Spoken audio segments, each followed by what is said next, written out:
In this video, I'm going to describe how to use the invoke event that's dispatched whenever you start up an AIR application to capture information from the command line and determine what file you want to open as the application starts up. For this demonstration, I'll use an application named openingfiles.mxml from the Chapter 11 Begin project. If you're following along with the exercises, open the file now. In this application, there's an invoke event listener already created in the windowed application tag, and an event listener function named invoke handler that handles the event. In some applications, you want the user to be able to start the application from the command line and pass in the name of a file that they want to open immediately upon startup. As I showed you in the previous video, the invoke event object contains information about both the arguments and the current directory that the user is starting from. You can use these two values in combination to figure out what file the user wants to open, and then use the file and file stream classes to open and read the file into the application's memory. Place the cursor into the invoke handler function. The first question you need to ask is whether any arguments were passed in at all. So put in an if conditional clause that asks this question: if event.arguments.length is greater than or equal to 1. If the user hasn't passed any arguments in, then you won't be able to open any files. Now, assuming that they've passed in at least one argument, we're going to assume that the first argument they pass in is the name and location of a file relative to the current directory from which they started. Declare a variable named filename, data typed as a string, and get its value from event.arguments bracket 0 bracket as string.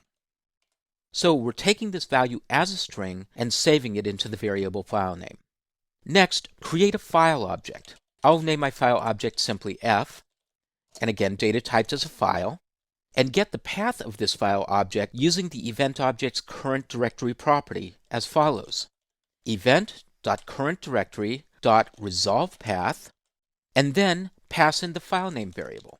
Since the user will reference the file relative to their current directory from which they're starting up, this should give you the accurate location of the file they're asking you to open. Now, ask whether the file actually exists. Put in a conditional clause and use this expression, f.exists, and then a pair of braces.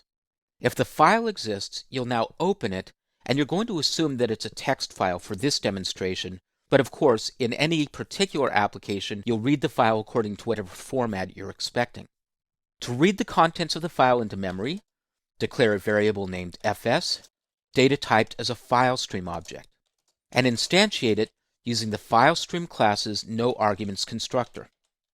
Now call the FileStream object's open method, and pass in the file object and a file mode of read.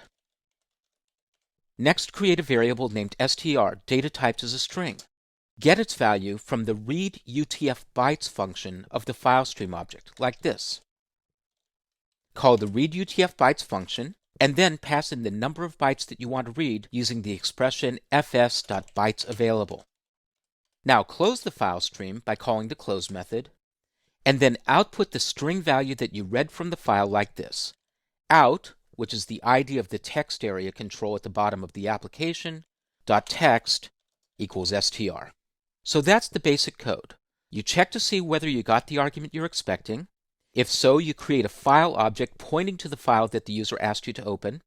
You check to make sure the file exists, and then you create a file stream object and use that along with the file object to open the file and read its contents into memory. Now, if the user types in the name of a file that doesn't exist, you want to give them some feedback. So put in an else clause that's a part of the nested if condition, and in there use an alert object. That will make sure that FlexBuilder adds an import statement for the alert class. Then call the show method, and then use this code: file plus f.name plus not found, and then pass in a title of error. Save your changes and try running the application. Now, when you run the application from FlexBuilder, you aren't passing in any arguments, so you won't see any feedback from the application. To see the feedback from the application, do this. Export the application as a release build. From the menu, select File, Export, Release Build. Select the openingfiles.mxml application, and set the file that you're exporting as openingfiles.air. Click through to the digital signature screen and fill in any information you need for your self-signed certificate, and then click Finish to package the application. You should now have a file named openingfiles.air in your Flex Navigator view. Open the AIR file, you can do so by double-clicking, and then install the application to your system.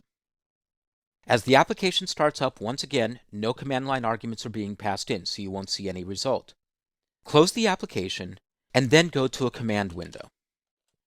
Switch to the application directory. On Windows, this will be /programs/openingfiles. Rephrase. Now on Windows, you'll notice that there's an assets folder with two files, one named a textfile.txt and the other named my.customair file type. So now try opening the application like this. Openingfiles.exe, and again the syntax will be different on the Mac, and then assets/a textfile.txt. Working on Windows, make sure you use a backslash between assets and a textfile.txt. Run the application, and you'll see that the content of the text file is opened and displayed in the application upon startup. Now again, if you're working on Mac OS X, the installation architecture is somewhat different. Everything is packaged within an application package. So to see this behavior, you might want to instead copy the contents of the assets folder over to an area of your Mac disk, then go to Terminal and run the application from the command line, opening files directly from the disk and not going through the application package to get to the text files. Regardless, as long as you pass in a correct file name, you should see that the content is displayed in the application. Now watch what happens if you pass in a non-existent file name. I'll try the same application again, but I'll change the name of the file to nosuchfile.txt. And as the application starts up, it displays the text file nosuchfile.txt not found. So the application is correctly determining whether the file that's being requested exists or not, and if it exists, it's opening it and reading it into memory, and if it doesn't exist, it's reporting the error to the user.